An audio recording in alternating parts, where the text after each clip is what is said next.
Hoje eu vou te ensinar algo muito simples, mas que muita gente tem dúvida, que é quais são os tipos de quesitos que você, perito, pode receber durante uma perícia judicial. Assiste até o final para você não ter nenhuma surpresa no meio do seu trabalho. Olá, eu me chamo Juliana Pereira, sou perita grafotécnica e estou aqui para te guiar pelo mundo da perícia. Seja muito bem-vindo ao time. Bom, durante uma perícia grafotécnica existem várias etapas até que o perito efetivamente chegue na parte de análise técnica e de escrever o laudo. Tem inclusive um vídeo recente com o passo a passo jurídico de uma perícia grafotécnica aqui nesse vídeo. E durante o trabalho, as partes e o juiz podem fazer questionamentos técnicos para que o perito responda e esclareça pontos daquele caso. E é justamente isso que são os quesitos.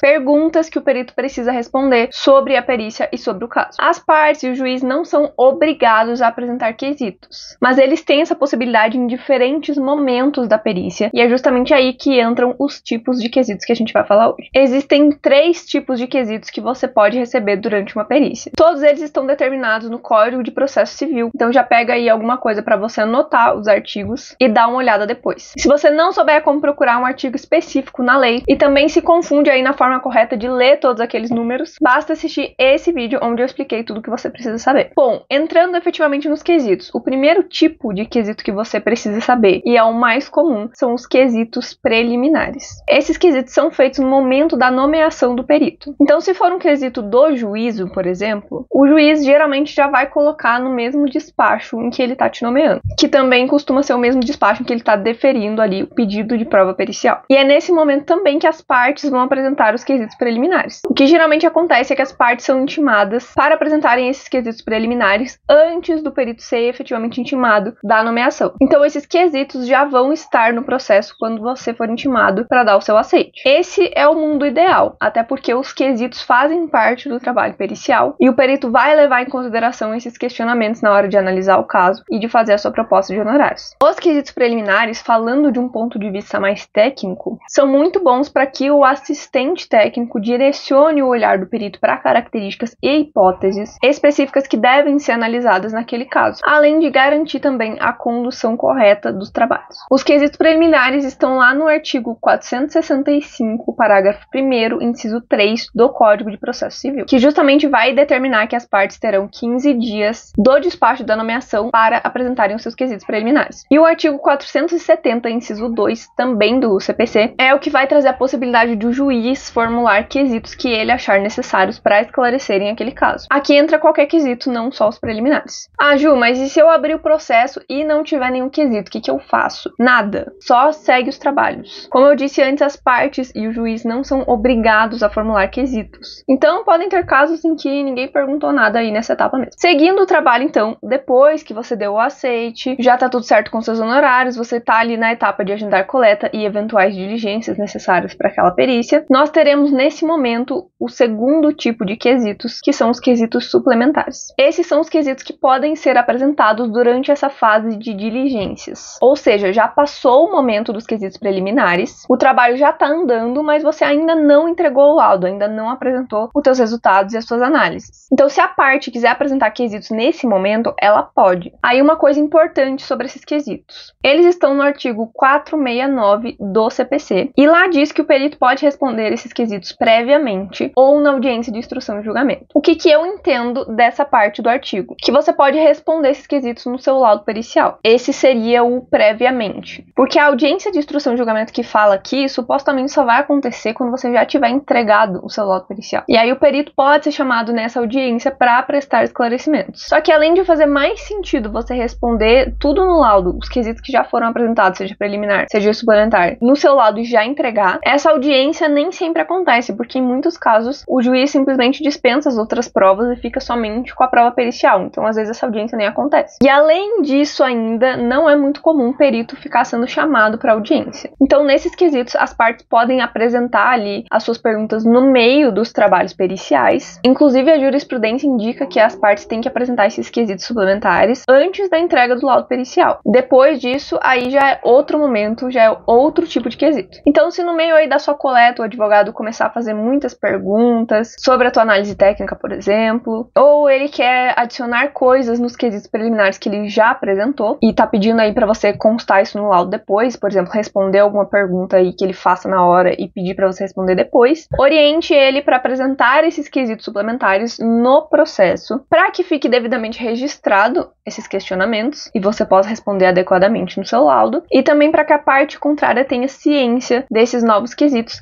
Isso inclusive também está lá no artigo 469. E aproveitando que estamos pedindo várias coisas, vou pedir para você deixar o seu like aqui nesse vídeo. Para agora, deixa o like e aproveita, porque senão depois você vai esquecer, e o like é muito importante para o crescimento do canal e também para eu saber que você está gostando do conteúdo. Bom, e agora por último, mas não menos importante, o terceiro tipo de quesito são os quesitos de esclarecimento. Esses são os quesitos apresentados após o laudo pericial. E aqui não entra só os quesitos em si, perguntas, mas também qualquer divergência ou dúvida que o juiz ou as partes, até o Ministério Público, se estiver participando do processo, tenham em relação a algum ponto ali do trabalho. Então pode ser que venha um formato de questionamento mais complexo, vamos dizer assim. Não vai ser só uma pergunta para você responder. A parte pode apontar algo que ficou confuso, pode trazer outro ponto de vista ou coisa do tipo, e você vai ter que esclarecer sobre isso. Geralmente você vai responder esses quesitos junto com uma resposta de impugnação ao laudo pericial, mas é possível que a parte só faça os quesitos mesmo ou peça esclarecimento de alguma coisa específica. Então esses quesitos servem para esclarecer dúvidas, contradições e omissões no seu laudo pericial. Então pode ver que o objetivo desse tipo de quesito é diferente dos outros, por exemplo, porque aqui você já vai ter apresentado o trabalho e os questionamentos serão acerca disso. Você geralmente vai responder esses quesitos através de uma petição no processo mesmo, mas você pode ser chamado para prestar esclarecimentos em uma audiência. Aquela audiência que a gente falou antes